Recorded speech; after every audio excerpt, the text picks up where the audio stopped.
దెబ్బ మీద దెబ్బ, దెబ్బ మీద దెబ్బ అయిపోతుంది. వరుస కల్తీలు.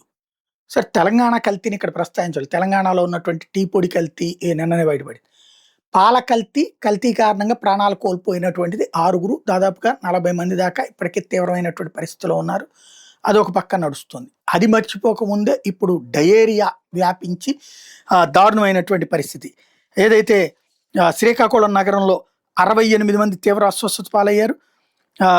ఆలస్యంగా స్పందించింది ప్రభుత్వ యంత్రాంగం అని చెప్తున్నారు. అసలు విషయం ఏంటంటే రోడ్లు వేసేటప్పుడు పైపులు కట్ అయిపోతాయి. ఆ కట్ అయిన నీళ్ళే వెళ్ళిపోతుంటాయి. మురికి కాలువ నీళ్లు, మంచి నీళ్లు కనెక్ట్ అయిపోతాయి. ఇది సమస్య. మన ఆయన చెప్పినట్టు ఎవరు మన ప్రకాష్ రాజ్ అన్నట్టు ముందే కాలువ వేసేసి మంచినీళ్ళకు ఒక కాలువ, అదే మంచినీళ్ళకు ఒకవైపు పైపులు, ఓ పక్కన డ్రైన్, రెండు ఒకదాన్ని ఒకటి కలవకుండా ఇటు పక్కన పైపులు, ఇటు పక్కన డ్రైన్ వేసుకోవచ్చు కదా. డ్రైన్లో నుంచి పైపులు పెడతారు. డ్రైన్ కింద ఉంటుంది, పైకి ఇది ఉంటుంది. వీటికి ఆ ఇనప పైపులు వేస్తే అవి కొన్నేళ్ళు పోయేటప్పటికి ఇవి అయిపోతాయి, చెదలు పడతాయి, చిల్లులు పడతాయి. చెదలుగా దాన్ని ఏమంటారు, తుప్పు పట్టుద్ది, ఇవి అవుతాయి. ఈ నీళ్ళు అందులోకి వస్తాయి. లేదా ఇట్లాంటి పైపులు కట్ అయినప్పుడు ఈ ప్రాబ్లం వస్తుంది. ఈ రెండు ప్రభుత్వం, స్థానిక అధికార యంత్రాంగం చేసుకోవాల్సినటువంటి ముందు జాగ్రత్తలు. ఇప్పుడు అది ప్రజలకి ఇబ్బందికరం అవుతుంది.